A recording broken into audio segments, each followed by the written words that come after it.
नमस्कार। भारत और पाकिस्तान के बीच सीज फायर हो गया, लेकिन सवाल ये है कि क्या अब सब कुछ ठीक हो जाएगा। भारत ने जो बड़े और कड़े फैसले लिए थे उनसे भारत पीछे हट जाएगा।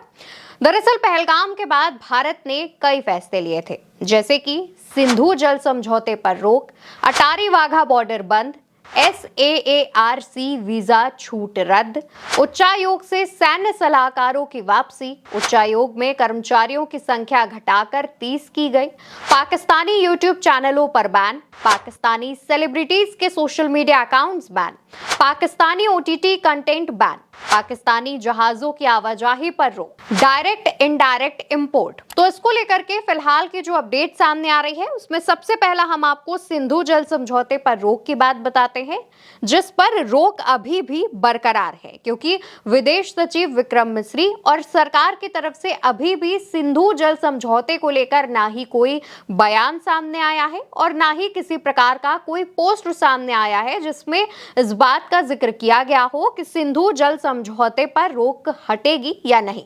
तो यानी कि रोक अभी भी बरकरार है। इसके बाद अटारी वाघा बॉर्डर का भी सेम हाल है, वो अभी भी बंद है। इसको लेकर के भी कोई गाइडलाइन जारी नहीं की गई है, कोई आदेश सामने नहीं आया है, कोई भी बयान भी नहीं आया है और ना ही इसको लेकर के कोई बैठक की गई है। अब सार्क वीजा छूट की बात कर लेते हैं, SAARC वीजा, तो इस पर भी अभी भी वीजा छूट रद्द है। अभी भी इसको लेकर के कोई घोषणा नहीं की गई है और ना ही जब सीज फायर का ऐलान किया गया था तब इस पर कोई बयान दिया गया है और खुलासा किया गया, ऐसा कुछ भी नहीं हुआ है। उच्चायोग से सैन्य सलाहकारों की वापसी की अगर हम बात करें तो वो अभी भी बरकरार है। भारत सरकार ने इसको लेकर के कोई आदेश जारी नहीं किया है। उच्चायोग में कर्मचारियों की संख्या घटाकर 30 कर दी गई थी। ये फैसला अभी भी बरकरार है। सरकार की तरफ से इसको लेकर के भी कोई भी ऑफिशियल अनाउंसमेंट नहीं की गई है और ये जो बैठक है वो CCS की मीटिंग में हुई थी, यानी कि कैबिनेट कमेटी ऑन सिक्योरिटी की बैठक में इसका फैसला लिया गया था और अभी ये बैठक दोबारा नहीं हुई है। तो इसको लेकर के कहा जा रहा है हो सकता है कि जब दोबारा CCS की बैठक हो उस दौरान इस पर कोई फैसला लिया जा सके, लेकिन फिलहाल की बात करें तो अभी भी ये जो फैसला है जहां पर उच्च आयोग में कर्मचारियों की संख्या घटाकर 30 की गई थी वो फैसला अभी भी बरकरार है। पाकिस्तानी यूट्यूब चैनलों पर बैन की अगर हम बात करें तो ये बैन अभी भी लगातार लगाए गए हैं। भारत की तरफ से आप इन चैनलों को एक्सेस नहीं कर पाएंगे। वहीं पाकिस्तानी सेलिब्रिटीज के सोशल मीडिया अकाउंट्स पर जो बैन लगाया गया था वो अभी भी बरकरार है। पाकिस्तानी सेलिब्रिटीज के सोशल मीडिया अकाउंट्स पर सरकार की तरफ से ना ही कोई जानकारी आई है, ना ही कोई बयान और ना ही किसी प्रकार की कोई एडवाइजरी जारी की गई है। अब अगर हम पाकिस्तानी OTT कंटेंट पर बैन की बात करें तो सरकार ने अभी भी पाकिस्तानी OTT कंटेंट पर जो रोक लगाई थी उसको हटाने पर कोई विचार नहीं किया है। ये रोक अभी भी बरकरार है। अब अगर पाकिस्तानी जहाजों की आवाजाही पर रोक की हम बात करें तो अभी भी ये रोक बरकरार है। DGS यानी डायरेक्टर जनरल ऑफ शिपिंग की तरफ से पाकिस्तानी जहाजों की आवाजाही को शुरू करने को लेकर के कोई भी फैसला नहीं लिया गया है और ना ही सरकार की तरफ से इस पर विचार करने जैसी कोई रुख अपनाते जैसी चीजें दिख रही हैं। वहीं अगर डायरेक्ट इनडायरेक्ट इंपोर्ट की बात करें तो इंपोर्ट शुरू करने को लेकर के भारत सरकार की तरफ से कोई भी बात, कोई भी बयान सामने नहीं आया है। ये जो रोक है वो अभी भी बरकरार है। तो ये वो फैसले हैं दोस्तों जिन पर अभी भी सरकार की तरफ से कोई डिसीजन नहीं लिया गया है, यानी कि भले ही पाकिस्तान और भारत के बीच सीज फायर हो गया हो लेकिन इन फैसलों पर रोक अभी भी बरकरार है। अब इन तमाम मसलों पर भारत ने तो अपना रुख अभी तक साफ नहीं किया है और कुछ वैसा ही पाकिस्तान की तरफ से भी देखने को मिल रहा है।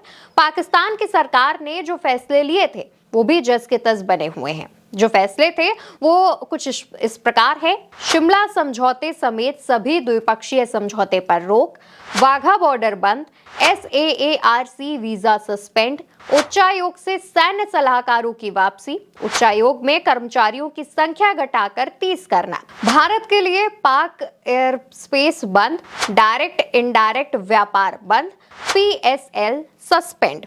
इसको लेकर के अगर हम सबसे पहला शिमला समझौते पर बात करते हैं तो ये रोक पाकिस्तान की तरफ से अभी भी बरकरार है। इसको लेकर के कोई भी जो बयान है पाकिस्तान की तरफ से वो जारी नहीं किया गया है। वाघा बॉर्डर की बात कर ले तो वाघा बॉर्डर भी अभी भी बंद है।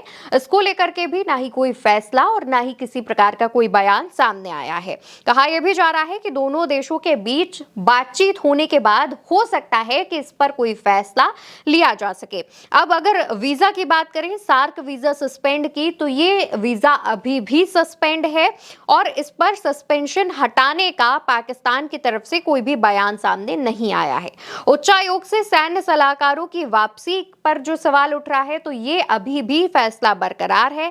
पाकिस्तान ने सैन्य सलाहकारों की वापसी के आदेश अभी जारी नहीं किए हैं और उच्चायोग में कर्मचारियों की संख्या घटाकर 30 करने वाले सवाल पर भी सेम जवाब है। ये रोक अभी भी बरकरार है। ये सभी फैसले नेशनल कमेटी ऑन सिक्योरिटी जो कि पाकिस्तान में होती है, NCS, उस बैठक में लिए जाने हैं। इस बैठक में जब भी ये बैठक दोबारा आयोजित कराई जाएगी तब इस पर चर्चा की जा सकती है, ऐसे आसार जताए जा रहे हैं। वहीं भारत के लिए पाकिस्तान एयर स्पेस जो बंद किया गया है वो अभी भी बंद है। इस पर अभी भी रोक बरकरार है और इस पर पाकिस्तान ने ना ही कोई बयान दिया है और ना ही कोई जानकारी साझा की है कि वो कब तक खोल सकते हैं एयर स्पेस। वहीं डायरेक्ट इनडायरेक्ट व्यापार की अगर हम बात कर लें तो वो अभी भी बंद है। भारत पाकिस्तान के बीच किसी भी प्रकार का कोई व्यापार नहीं हो रहा है। पाकिस्तान ने इसे दोबारा से शुरू करने का कोई भी आदेश जारी नहीं किया है। PSL सस्पेंशन को लेकर के भी यही सेम जानकारी है कि इस पर कोई फैसला सामने नहीं आया है। कहा यह जा रहा था कि पाकिस्तान क्रिकेट बोर्ड UAE या फिर कतर में PSL मैच जो है अपना वो करवा सकता है, लेकिन UAE ने मना कर दिया था, जिसके बाद पाकिस्तान ने इस पर कोई भी फैसला नहीं लिया है और इस पर भी सस्पेंशन बरकरार है। तो दोस्तों, भारत और पाकिस्तान दोनों तरफ से ही इन तमाम मामलों पर रुख साफ होना अभी बाकी है। आगे जो भी कुछ होगा वो हम आपको बताएंगे। अभी के लिए फिलहाल इतना ही। जानकारी कैसी लगी इसका जवाब कमेंट सेक्शन में दीजिएगा। वीडियो आप मेरे साथ उल्टा चश्मा UC पर देख रहे थे। मेरा नाम अवंतिका अवस्थी है।